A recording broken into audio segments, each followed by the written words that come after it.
आज हम करने वाले हैं इस क्वेश्चन को जिसका नाम है प्रो एंड कॉन लिस्ट। ये एक मर्ज सॉर्ट का प्रॉब्लम है हैकर के अंदर। इस प्रॉब्लम में हमें क्या गिवन है, there is a list of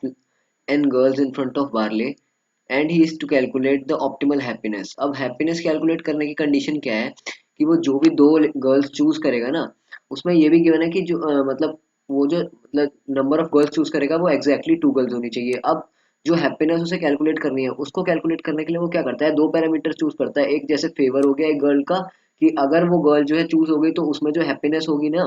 barley की, वो क्या होगी, इंक्रीज हो जाएगी। और अगर जो भी मतलब गर्ल्स जो है वो मतलब रिजेक्ट हो गई या फिर उन्होंने जैसे बार्ले ने उन्हें चूज नहीं किया, तो उनकी जो हैप्पीनेस होगी बेसिकली उनका जो जो उनका काउंट होगा वो क्या हो जाएगा, वो हैप्पीनेस मतलब बार्ले की हैप्पीनेस में से डिक्रीज हो जाएगा, जो उनका मतलब एंगर होता है। बेसिकली दो पैरामीटर, एक फेवर और एक एंगर, ये हर एक गर्ल में गिवन होगा। और जो अगर रिजेक्ट हो गई गर्ल तो उसका जो एंगर है वो उतना अमाउंट से मतलब जो हैप्पीनेस है ना बार्ले की वो क्या होगी, डिक्रीज हो जाएगी। ठीक है, तो ये भी हमें गिवन है कि हमें क्या कैलकुलेट करना है कि इसी कंडीशन के साथ हमें ये पता करना है कि हमारी मैक्सिमम हैप्पीनेस क्या आ सकती है बार्ले के केस में। ठीक है, तो और आंसर हमारा नेगेटिव भी हो सकता है, यानी कि ये भी हो सकता है कि हमारे पास जो गर्ल्स हमने चूज करी हैं उनमें जैसे हैप्पीनेस मतलब जो हमारी इंक्रीमेंट हो रही है वो कम हो, और जो बाकी की गर्ल्स हमने रिजेक्ट करी है उनमें जो एंगर का अमाउंट है वो ज्यादा हो जाए, जिसकी वजह से हमारा आंसर क्या होगा, नेगेटिव आ जाएगा उस केस में, है ना हैप्पीनेस। तो वो भी पॉसिबल है, तो हमें उसकी चिंता नहीं करनी है, हमें बस एडिशन करना है।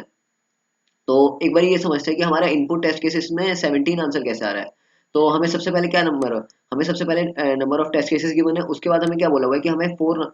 ये जो n है ये हमें गिवन है कि n is the number of girls. यहाँ पे it is followed by n lines. ठीक है, यहाँ पे हमें गिवन है इट इज, सबसे पहले तो t is the number of test cases, और उसके बाद जो फर्स्ट लाइन होगी of each test case contains an integer n as explained in the statement. तो हमें जो यहाँ n की वैल्यू गिवन है क्या है, नंबर ऑफ गर्ल्स है। ठीक है, और उसके बाद जो ये हमारे पास फोर लाइंस गिवन है ना, इसमें जो फर्स्ट पैरामीटर है ये क्या है कि हर एक गर्ल का जो जैसे चूज होने के बाद जो फेवर का अमाउंट होगा ना वो क्या हो जाएगा, वो हैप्पीनेस में इंक्रीज हो जाएगा बारने के। और ये जो सेकंड पैरामीटर है क्या, ये क्या है, एंगर, कि अगर ये गर्ल जैसे रिजेक्ट हो गई तो ये जो अमाउंट है ना ये बारने की हैप्पीनेस में से क्या हो जाएगा, डिक्रीमेंट हो जाएगा। तो हमारे को ऐसी हर एक गर्ल का फेवर और एंगर दे रखा है। ठीक है, तो हमें क्या करना है, हमें ना अपना जो हैप्पीनेस है उसको क्या करना है, मैक्सिमाइज करना है। तो हैप्पीनेस को मैक्सिमाइज करने के लिए हमें ये पता है कि हैप्पीनेस किस तरीके से कैलकुलेट होता है। तो एक एक काम करते हैं, मैं इस क्वेश्चन को ना आपको जैम बोर्ड पे लेके समझाता हूँ, फिर आपको अच्छे से समझ आएगा इस क्वेश्चन में हमें करना क्या है। वेट अ मिनट, इसको, तो इसको हम इस तरीके से समझ सकते हैं कि जैसे हमारे पास दो पैरामीटर्स हैं हर एक गर्ल के लिए। ठीक है, तो जैसे हमारे पास ये वाला पैरामीटर है, जो ये वाला पैरामीटर होगा ना, जो फर्स्ट जो हमारा लेफ्ट साइड है, ये क्या है हमारा, ये हमारे पास जो भी गर्ल का फेवर है वो है। मतलब अगर ये जैसे सेलेक्ट हो गए गर्ल तो ये किस अमाउंट से हैप्पीनेस को इंक्रीज करेंगे। और जो सेकंड पैरामीटर है ना ये वाला, ये क्या है, ये हर एक गर्ल का क्या है, एंगर, कि अगर वो गर्ल जैसे रिजेक्ट हो गई तो किस अमाउंट से जो हैप्पीनेस है वो डिक्रीज करेगी। ठीक है, तो हमें ये दे रखा है कि जैसे मान लो हमने कोई दो गर्ल चूज करी, तो अगर मान लो जैसे हमने हैप्पीनेस को हमारी क्या करना है, मैक्सिमाइज द हैप्पीनेस। ठीक है, तो हैप्पीनेस को मैक्सिमाइज करना है अगर, तो हमें उसके लिए क्या करना पड़ेगा कि हैप्पीनेस को पहले ये देखना पड़ेगा हैप्पीनेस किस तरीके से मिलके बन रही है। तो हैप्पीनेस में क्या हो रहा है, सबसे पहले तो जो फेवर है हर एक का वो ऐड हो रहा है, मतलब जो दो गर्ल्स है ना फेवर का वो ऐड हो रहा है, और जो हमारा एंगर है वो क्या हो रहा है, सब्ट्रैक्ट हो रहा है। ठीक है, तो अगर हमें हैप्पीनेस को मैक्सिमाइज करना है ना, तो हमें क्या करना पड़ेगा, अपने फेवर को इंक्रीज करना पड़ेगा। बेसिकली अगर हमें हैप्पीनेस को मैक्सिमम चाहिए तो हम अपने फेवर को भी मैक्सिमाइज करेंगे और अपने एंगर को मिनिमम करेंगे, है ना। तो यही कंडीशन हमारे हर एक जो भी हम गर्ल चूज करेंगे, कोई भी दो गर्ल जो ऐसी चूज करेंगे जिसमें क्या हो, फेवर का अमाउंट क्या हो, सबसे मैक्सिमम हो among all the girls, and anger का अमाउंट क्या हो, सबसे कम हो अमंग ऑल द गर्ल्स। ठीक है, तो अगर ऐसे ही हम यहाँ पे देखें, हमारे पास जो ये फोर गर्ल्स गिवन है, इनमें से वो दो गर्ल्स कौन सी हैं जिनमें फेवर का अमाउंट मैक्सिमम है। तो इन दोनों में से ये वाली जो इन चारों में से ये जो दो गर्ल्स हैं इनमें क्या है, फेवर का अमाउंट मैक्सिमम है ना, क्योंकि अगर हम इसको इंक्रीमेंट कर देंगे तो हमारे पास क्या आएगी हैप्पीनेस, इसमें हमारे पास 21 आने वाली है। ठीक है, और अगर हम जो बाकी की गर्ल्स हैं, क्योंकि हमें ये भी बोला है कि जो लेफ्ट ओवर गर्ल्स हैं उनका अगर वो चूज नहीं होंगी, क्योंकि इस केस में तो जो भी गर्ल चूज नहीं होंगी उनका जो एंगर है वो क्या हो जाएगा, फिर इसमें से डिक्रीमेंट हो जाएगा। तो जो डिक्रीमेंट होगा, जैसे यहाँ पे ये वाली गर्ल्स रह गई और ये वाली गर्ल रह गई, तो इसका जो एंगर होगा ये 1 और ये 3, ये क्या होगा, इसमें से सब्ट्रैक्ट हो जाएगा। तो इसका जो 4 यहाँ पे सब्ट्रैक्ट हुआ तो आंसर कितना आएगा, यहाँ पे आंसर 17 आएगा। तो यही हमारे पास इसमें इनपुट में क्या था, हमारे पास यहाँ 17 इसमें आंसर गिवन है। ठीक है, इस इनपुट टेस्ट केस में। तो अब देखते हैं कि ना इस क्वेश्चन को अप्रोच कैसे कर सकते हैं। तो अप्रोच करने के लिए एक काम करते हैं, सबसे पहले तो ये समझते हैं कि जैसे हमारे को जो नॉर्मल अप्रोच होती है वो क्या कहती है, वो तो हमारे पास ये कहती है कि जो भी हमारे पास नंबर ऑफ, जैसे हमारे पास ये सारे के सारे क्या है, नंबर ऑफ गर्ल्स हैं, हम क्या करेंगे ना, हमें क्या कैलकुलेट करना है, हमें जो भी इनकी हैप्पीनेस है वो कैलकुलेट करनी है कि इनमें से मैक्सिमम क्या है। तो हम ये कह सकते हैं कि हम जो भी अपनी वैल्यू कैलकुलेट करेंगे, पहले हम क्या करेंगे कि हर एक, जैसे हमें दो गर्ल्स चाहिए है ना, तो हम ये कह सकते हैं कि जैसे मान लो हमारे पास ये सारी की सारी गर्ल्स हैं, ठीक है,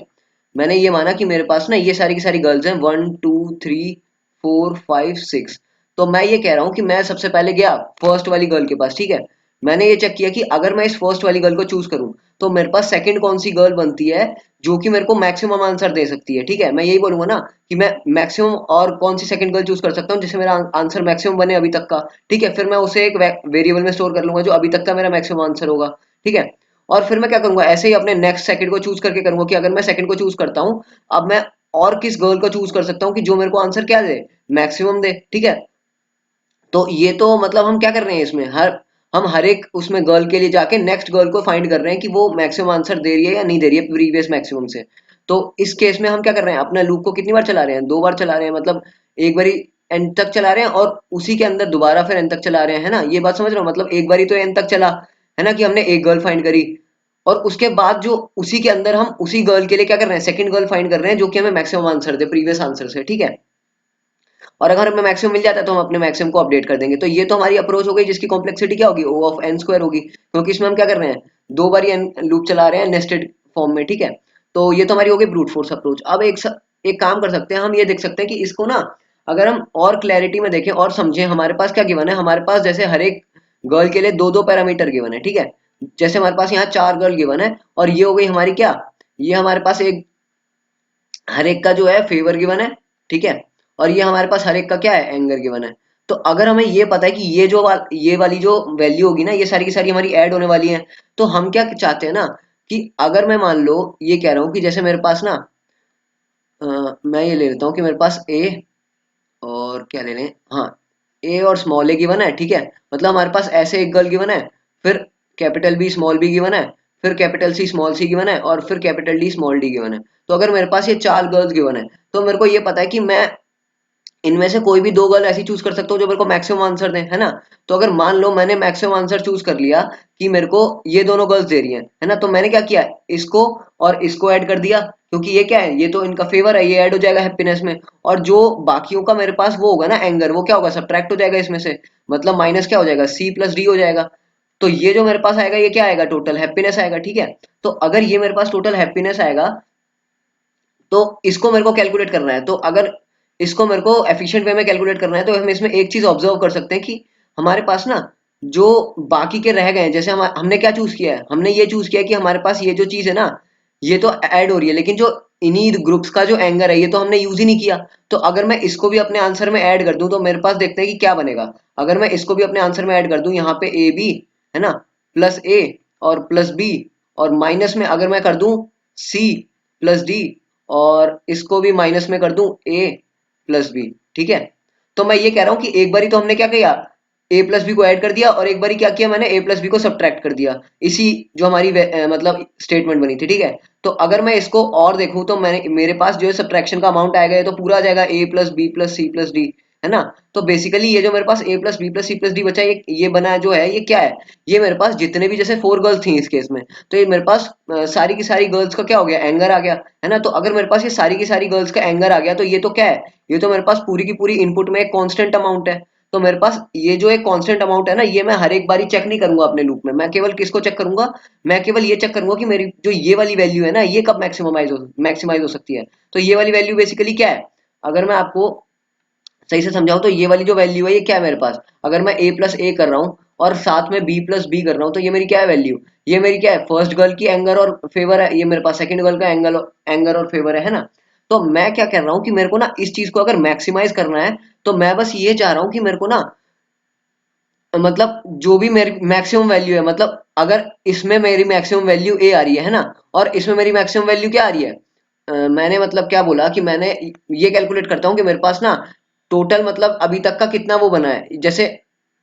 मैंने क्या किया, मैं जैसे एक लूप लगाऊंगा फॉर लूप, ठीक है, मैं ये समझाना चाह रहा हूँ, जैसे मैंने 1 to n गया, मैंने ये बोला कि मेरे पास जैसे दो पैरामीटर्स थे, एक कैपिटल है एक स्मॉल है, तो मैंने क्या किया, मैंने इन दोनों को ना सिंपली ऐड कर दिया। तो अब जो मेरे पास ऐड करके आंसर आएगा, मैं उसको ना बेसिकली वो मेरे पास क्या है, वो मेरे पास एक वेरिएबल मैंने स्टोर कर लिया, और फिर मैंने दोबारा अपने नेक्स्ट लूप में क्या, मैंने बोला कि अब मैं इन दोनों को ऐड करके क्या कर रहा हूँ, अब मैं इन दोनों को ऐड करके इसमें रख रहा हूँ, और फिर मैं ये देख रहा हूँ कि जो मेरी अभी तक की वैल्यू थी उसमें से मैक्सिमम वैल्यू है या नहीं है। अगर मैं ये कहना चाह रहा हूँ कि जो मेरी वैल्यू जैसे अभी बनी थी, अगर मैं इस आंसर वाले एरे में एक मतलब एक तो वैल्यू मैं ये स्टोर कर रहा हूँ, ठीक है, जो ये वाले मतलब हर एक इंडेक्स पे मैं क्या कर रहा हूँ, जो भी मेरे पास गर्ल है, मतलब ये मैं आंसर वाले इसमें क्या समझाना चाह रहा हूँ कि ये जो मेरा आंसर होगा ना, ये क्या स्टोर करेगा, ये मेरे हर गर्ल की क्या करेगा, जो एंगर और फेवर है ना वो स्टोर करेगा। मतलब ये क्या स्टोर करेगा, sum of favour and anger of every girl, ठीक है। मतलब क्या है इसका कि मैं ना इसमें इस एरे को उतने लेंथ का ही रखूंगा जितने मेरे पास गर्ल्स हैं, और मैं हर एक गर्ल के लिए क्या करूंगा, उसका जो एंगर है और उसका जो फेवर है उसको क्या कर दूंगा, इंक्रीमेंट बेसिकली ऐड करके उसमें स्टोर कर लूंगा। फिर मैं अपने नेक्स्ट वाले उसमें जाऊंगा, जैसे नेक्स्ट आई की वैल्यू पे गया, फिर मैंने देखा कि उसमें जो मेरे पास गर्ल थी उसका एंगर और फेवर क्या है, फिर मैंने उसको अपने नेक्स्ट वाली आई की जो मेरी आंसर के उसमें था पोजीशन में उसको स्टोर कर लिया। ऐसे कर करके मैं सारे के सारे जो मेरी गर्ल्स है ना उनका ये जो दोनों का सम है इनको स्टोर कर लूंगा, ठीक है। अब मेरे को क्या कैलकुलेट करना है, मेरे को यही तो देखना था कि मेरी जो ये मेरे को ऐसे दो गर्ल्स चाहिए थी जिनका ये जो चीज है ना बेसिकली जो एंगर और फेवर का सम है ये क्या हो, मैक्सिमम हो। तो इसके लिए मैं क्या कर सकता हूँ, अगर मेरे को ये चीज मैक्सिमम चाहिए है ना, और मैंने क्या कैलकुलेट करके रख रखा है, मैंने ये कैलकुलेट करके रख रखा है, बेसिकली ये एक इंडेक्स में है, ये मेरी मान लो आई में है, और ये मेरे पास क्या है, ये किसी जे में है उसी आंसर वाले इंडेक्स में, ठीक है। तो मैं ये चाह रहा हूँ कि मान लो अगर मेरे पास ये चीज मेरे को मैक्सिमाइज करनी है, तो मेरे पास जो एरे है अगर मैं उसको मतलब अगर मैं उसको सॉर्ट कर दूं, मतलब डिक्रीजिंग ऑर्डर में सॉर्ट कर दूं, जिससे कि मेरी जो शुरू की दो वैल्यू हैं वो कौन सी हैं, जो मेरी मान लो ए ऑफ जीरो होगी, है ना, यानी कि आंसर ऑफ जीरो जो होगी और आंसर ऑफ वन जो होगी, ये मेरी क्या है वैल्यू, ये मेरी मैक्सिमम वैल्यू है अमंग ऑल द गर्ल्स जिनका क्या है फेवर और जो एंगर है वो क्या है, सम निकल के कितना आ रहा है, मैक्सिमम आ रहा है। तो उस केस में मेरे पास जो ये दो गर्ल्स आएंगी, ये मेरे पास वो चूज कर लूंगा मैं इन दोनों गर्ल्स को, है ना। और अब मेरे पास हैप्पीनेस किस चीज से कैलकुलेट हो रही थी, किस स्टेटमेंट से, तो मैंने ये चीज तो निकाल ली कि मेरे पास ये जो दोनों है ना इन दोनों का जब मैं सम करूंगा तो मेरे को ये चीज मिल जाएगी। अब मेरे को बस उसे किससे माइनस करना है, मेरे को माइनस करना है इस कांस्टेंट वैल्यू से, है ना। और ये कांस्टेंट वैल्यू क्या थी, it is the sum of all the angers, basically it is the sum of the difference, basically it is the sum of all the angers of the girls, ठीक है। तो यानी कि ये जो a plus B plus C plus D था ये क्या है, जितनी भी गर्ल्स थी हमारे पास उन सबका क्या है, उन सबका ये एंगर है। तो उसको क्या कर दूंगा मैं एक से लास्ट में सिंपली सब्ट्रैक्ट कर दूंगा अपने आंसर कैलकुलेट करने के बाद, ठीक है। तो अब इसको देखते हैं कि अब हम ना इसको अप्रोच कैसे कर सकते हैं। तो एक बार ही मतलब ये तो हमने समझा दिया कि इसमें हम एल्गो क्या लगा सकते हैं। एक चीज इसमें और ध्यान रखनी है कि जैसे हमारे को ना इस क्वेश्चन को मर्ज सॉर्ट से हमें करने के लिए बोला हुआ है, क्योंकि इसकी जो कैटेगरी है वो मर्ज सॉर्ट के अंदर है, ठीक है। तो हमें जो भी इसमें सॉर्टिंग एल्गोरिदम लगानी है ना उसमें मर्ज सॉर्ट यूज करना है। मर्ज सॉर्ट में क्या होता है बेसिकली कि जो हमारे पास मान लो ये एरे है, ठीक है, अब हम ना इस एरे को क्या करते हैं, पहले तो तोड़ते हैं, मतलब ऐसे ना डिवाइड करते जाते हैं कि मतलब हमने यहाँ पे हाफ कर दिया, यहाँ पे हाफ कर दिया, फिर इसको और हाफ कर दिया, फिर इसको और हाफ कर दिया। जैसे यहाँ पे मान लो ये था, ठीक है, मैंने बोला कि ये मेरी वैल्यू है 0 1 2 3 4 5, हाँ बेसिकली 1 0 1 2 3 4, ठीक है। फिर मैं क्या बोलूंगा, मैंने अपने मिड वाली वैल्यू ली, जैसे यहाँ पे 2 बन रहा है तो मैंने 0 से लेकर 2 तक की जो मेरे पास इसको वैल्यूज हैं इसको मैंने फर्स्ट हाफ में रखा, और बाकी की जो वैल्यूज हैं उनको मैंने सेकंड हाफ में रखा। फिर मैंने बोला ये जो मेरे पास तीन वैल्यूज आई हैं, फिर मैं इसको दोबारा से मिड कैलकुलेट करूंगा। अभी मेरा मिड कितना आया 0 1 2, फिर मैं 2/2 करूंगा, बोलूंगा 1 आ रहा है, फिर मैं इसको जो है ना ये वाले को इसको मैं यहाँ पे फर्स्ट हाफ में रख दूंगा, और जो ये सेकंड वाला इंडेक्स है इसको मैं सेकंड हाफ में रख दूंगा। ऐसे करके मैं ब्रेक करता जाऊंगा, ठीक है। अब जब मैं ब्रेक कर लूंगा ना उसके बाद मैं इन्हें मर्ज करूंगा। बेसिकली अब जो मेरी वैल्यूज आई हैं, जैसे मान लो मेरी यहाँ पे वैल्यूज 5 और 3 थी, अब मेरे को क्या करना है, इनको मर्ज करना है इस मैनर में कि ये क्या हो, ये मेरे पास सॉर्टेड हो जाए। बेसिकली किस ऑर्डर में मेरे को किस ऑर्डर में चाहिए, मेरे को डिसेंडिंग ऑर्डर में चाहिए, क्योंकि मेरे को मैक्सिमम वैल्यू फ्रंट में चाहिए थी, ठीक है। तो मैं क्या चाह रहा हूँ कि मैं ना अगर मान लो डिक्रीजिंग ऑर्डर में करना है तो मेरे को 5 और 3 मर्ज करना पड़ेगा, है ना। ऐसे ही अगर मान लो मेरी ये वैल्यू कितनी होती, मेरी अगर ये वैल्यू होती कि यहाँ पे 7, है ना, तो मैं इस 7 को जब इससे मर्ज करता तो मेरे पास ये एरे कितना बनता, ये मेरे पास एरे 7 यहाँ था फर्स्ट में, फिर 5 और फिर 3। तो मैं यही समझाना चाह रहा हूँ कि ये वाली जो मर्ज सॉर्ट की एल्गोरिदम है ना, इसमें अगर हम टाइम कॉम्प्लेक्सिटी कैलकुलेट करें तो ये हमारी जो है बाकी सॉर्टिंग एल्गोरिदम से, जैसे हमारी जो बबल सॉर्ट होती है इससे काफी ऑप्टिमाइज्ड होती है। हम बेसिकली इसमें इनबिल्ट सॉर्ट फंक्शन भी यूज कर सकते हैं, उसकी भी कॉम्प्लेक्सिटी सेम होगी, पर मैं समझा रहा हूँ कि मर्ज सॉर्ट में हम कैसे कर सकते हैं इसे। तो मर्ज सॉर्ट की भी n log n ही होती है कॉम्प्लेक्सिटी, क्योंकि log n तो क्या हो गया, log n टाइम तो हमें लग गया हर एक मतलब बेसिकली डिविजन्स करने में, और फिर लास्ट में हमने क्या किया, हर एक को मर्जिंग भी करी, तो मर्जिंग करने में हमें और n टाइम लग गया बेसिकली। तो इसकी जो कॉम्प्लेक्सिटी हो गई वो n log n हो गई। ठीक है, तो अब एक इसमें ना, जैसे अगर मर्ज सॉर्ट की आपको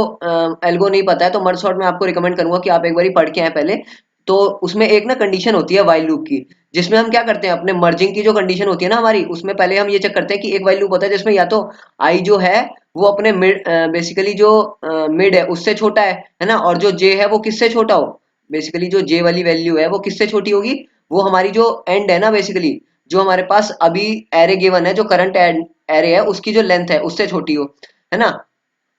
तो इस केस में हम चेक करते हैं कि क्या हमारा जो फर्स्ट जैसे हमारे पास एरे ये था ए, ये ए वाला जो एरे है इसका जो ith इंडेक्स है ना, ये किसमें है, फर्स्ट पार्ट में, फर्स्ट पार्टीशन में। तो अगर इसकी वैल्यू हमारी बड़ी हो गई किससे, जो हमारे पास सेकंड एरे था, यानी कि जो सेकंड पार्टीशन है उसके jth इंडेक्स से, तो जो वैल्यू बड़ी होगी हम क्या करेंगे, उसको हम अपने नए एक दूसरा टेम्परेरी एरे बनाएंगे और उसमें उस वैल्यू को स्टोर कर लेंगे, और उसके लिए एक अलग इंडेक्स रखेंगे। ठीक है, अलग इंडेक्स इसलिए क्योंकि ये तो दोनों पॉइंटर हो गए दो अलग अलग एरे के लिए, बेसिकली अलग अलग पार्टीशन के लिए, है ना, और ये अलग चलेगा, ये अलग अपने एरे को फिल करेगा। ठीक है, तो यहाँ पे मैं ये समझाना चाह रहा हूँ कि नॉर्मली जो हमारी मर्ज सॉर्ट की एल्गोरिथम होती है ना, उसमें यहाँ पे साइन जो है लेस देन का होता है, क्योंकि हम असेंडिंग ऑर्डर कर रहे होते हैं। हमें बस डिसेंडिंग ऑर्डर करने के लिए यहाँ पे जो है ना ग्रेटर देन का साइन यूज करना है, क्योंकि हम इसमें डिसेंडिंग ऑर्डर को यूज कर रहे हैं बस। तो यही हमें चेंज करना होता है मर्ज सॉर्ट में, अगर हमें डिक्रीजिंग ऑर्डर में अरेंज करना है तो अब समझते हैं कि अब हम इसको ना कोड कैसे कर सकते हैं। हम मैंने आपको एल्गो समझा दिया, अब इसको ना ये समझते हैं कि कोड कैसे कर सकते हैं। तो इसके लिए हमें क्या करना है, सबसे पहले तो नंबर ऑफ टेस्ट केसेस में जाना है, फिर टेस्ट केसेस के बाद ये देखना है कि जो हमारे पास साइज था, मतलब basically the number of girls कितनी थी, तो हमने वो इनपुट ले ली। फिर मैंने क्या किया, मैंने उतना ही फेवर एक एरे बनाया, फिर मैंने बोला कि मेरे को ना एक एंगर एरे भी चाहिए। मैंने आपको जो समझाया था, मैं आंसर में कैसे स्टोर कर रहा हूँ, मैं आंसर में उन दोनों का सम स्टोर कर रहा हूँ ना, उन दोनों के बेसिकली उन दोनों का मैं क्या कर रहा हूँ, एंगर और फेवर दोनों को स्टोर कर रहा हूँ एडिशन करके। तो उसके लिए मेरे को क्या करना पड़ेगा, दोनों का एक अलग अलग एरे भी तो बनाना पड़ेगा, क्योंकि मैं इन दोनों का कॉन्जिक्यूटिव तो वो स्टोर नहीं कर सकता ना, क्योंकि मैं एक बारी में तो इसी को इनपुट ले रहा हूँ, या तो मैंने इसको इनपुट ले लिया। मैं यही समझाना चाह रहा हूँ, देखो मैंने फर्स्ट लाइन में क्या लिया, फर्स्ट गर्ल का फेवर और एंगर इनपुट लिया। ठीक है, फिर मैंने इन दोनों को अलग अलग वेरिएबल्स में, अलग अलग एरेज में स्टोर कर लिया, हर एक गर्ल का फेवर और उसका एंगर। ठीक है, तो जिस भी इंडेक्स पे, जैसे मैं ith इंडेक्स पे हूँ, तो मैं ith गर्ल की बात कर रहा हूँ, और ith गर्ल का मैंने फेवर लिया और उसका एंगर लिया, और उसको मैंने क्या किया, उसको मैंने ऐड कर दिया। बेसिकली ये वाला जो लूप लगाया मैंने फॉर लूप, इसमें मैं क्या कर रहा हूँ, इसमें मैंने यही किया है कि जो हर एक ith गर्ल है ना, उसका मैंने फेवर और एंगर ऐड कर लिया और उसे आंसर वाले एरे में स्टोर कर लिया। अब मैं यही चाह रहा हूँ कि जो भी मेरा आंसर वाला एरे है ना, ये वो कंटेन कर रहा है जो कि मेरे को क्या चाहिए, मेरे को जो मैक्सिमाइज करनी है वैल्यू, तो ये मेरे पास जो एरे में स्टोर करना है, इसको मेरे को मैक्सिमम वैल्यू चाहिए। तो अगर मेरे को मैक्सिमम वैल्यू चाहिए ना, तो मेरे को क्या करना पड़ेगा, अपना जो ये आंसर वाला एरे है इसमें सॉर्टिंग करनी पड़ेगी, और किस मैनर में करनी पड़ेगी, बेसिकली मेरे को इसमें डिसेंडिंग ऑर्डर में करनी पड़ेगी, है ना। तो डिसेंडिंग ऑर्डर में करने के लिए अब इसको दो तरीके हैं, या तो मैं यही समझा रहा हूँ, ये वाला जो मैंने कमेंट किया हुआ है ये भी एक तरीका है, इससे हम इनबिल्ट सॉर्ट से क्या कर सकते हैं, डिक्रीजिंग ऑर्डर में कर सकते हैं। बेसिकली ये जो आ रहा है ये क्या करता है, ये रिवर्स ऑर्डर में वो करता है सॉर्टिंग, यानी कि डिक्रीजिंग ऑर्डर में। और ये जो मर्ज सॉर्ट की मैंने यहाँ पे फंक्शन बनाया है, इसमें मैंने फंक्शन बना के जो है मर्ज सॉर्ट की एल्गोरिथम की मदद से क्या किया, डिक्रीजिंग ऑर्डर में किया है। तो इसको देखते हैं सबसे पहले। तो मर्ज सॉर्ट में क्या होता है, हम सबसे पहले एक मिड वैल्यू कैलकुलेट करते हैं। तो यहाँ से हमने क्या किया, मिड वैल्यू कैलकुलेट करी, और ये एल और क्या है, एल क्या है हमारा स्टार्टिंग पॉइंट, आर क्या है हमारा एंडिंग इंडेक्स। ठीक है, तो हर एक एरे के लिए हमने क्या किया, स्टार्टिंग और एंडिंग इंडेक्स लिया। फिर मैंने बोला कि दो पार्टीशन बनाने हैं, एक तो जो कि स्टार्ट होगा एल से और खत्म होगा मिड पे, और एक जो मिड प्लस वन से स्टार्ट होगा और खत्म होगा राइट वर्स्ट पे, मतलब एंडिंग में। ठीक है, और फिर मैंने क्या किया, इन दोनों जो भी हमारे पास पार्टीशंस बनेंगे ना, उसको मैंने मर्ज करता गया। अब मर्ज करने के लिए वही हमारे पास एक लूप लगता है, जैसे मर्ज करने के लिए हम क्या करेंगे, मर्ज करने के लिए जो भी हमारे पास पार्टीशन है, पहले तो उसकी लेंथ चाहिए। ये हमारे पास फर्स्ट पार्टीशन की लेंथ है, क्योंकि क्यू क्या है हमारा, मिड है, तो ये तो मिड माइनस स्टार्ट जो प्लस वन है, ये हमारा फर्स्ट पार्टीशन हो गया। फिर ये एंड माइनस मिड क्या हो गया, ये हमारा सेकंड पार्टीशन हो गया। फिर मैंने दो एरे बनाए और उसमें अपनी वैल्यूज को इंसर्ट कर दिया। ठीक है, फिर मैं ये वाले इस लूप की बात कर रहा था, जब हम चेक करते हैं ना, जो हमारा कॉमन पार्ट, जो हमारी कॉमन लेंथ का जब हम कंपैरिजन कर रहे होते हैं, कौन सा छोटा है कौन सा बड़ा है, तो उस केस में बस हमें यहाँ पे ना जो भी बड़ा वाला वैल्यू होगी ना, जो भी मतलब जो भी बड़े वाला एलिमेंट होगा, उसको क्या करना है, अपने एरे में स्टोर कर लेना है। तो ये जो एल वाला एरे है ना, इस केस में ये बड़ा है, तो इसको मैं क्या कर रहा हूँ, अपने फाइनल एरे में स्टोर कर रहा हूँ। तो बस यहीं पे हमें चेंज करना होता है मर्ज सॉर्ट के एल्गोरिदम में। और फिर हमें लास्ट में कुछ नहीं करना, बस हमें जो शुरुआत की दो वैल्यूज होंगी ना, क्योंकि वो क्या होंगी, मैक्सिमम वैल्यूज होंगी अमंग ऑल द सम जो भी हमारे पास होंगे, तो उनमें से जो फर्स्ट टू हमारे पास वैल्यूज होंगी वो क्या होंगी, मैक्सिमम होंगी टू वैल्यूज, उनको मैंने क्या कर लिया, ऐड कर लिया। है ना, और उसको क्या कर दिया अपने कांस्टेंट, जो भी हमारे पास कांस्टेंट आया था ना, जो कि क्या था, सारी गर्ल्स का एंगर का सम था, है ना, तो वो मैंने यहाँ कैलकुलेट कर लिया था कि टोटल एंगर जो है वो कितना है, सारे गर्ल्स की जो एंगर है उनका सम है, ठीक है। तो उसको मैंने क्या कर दिया, लास्ट में माइनस कर दिया। तो बस हमारी यही एल्गोरिदम थी इस क्वेश्चन के लिए। इसमें बस एक ही मतलब बात ध्यान रखने वाली है कि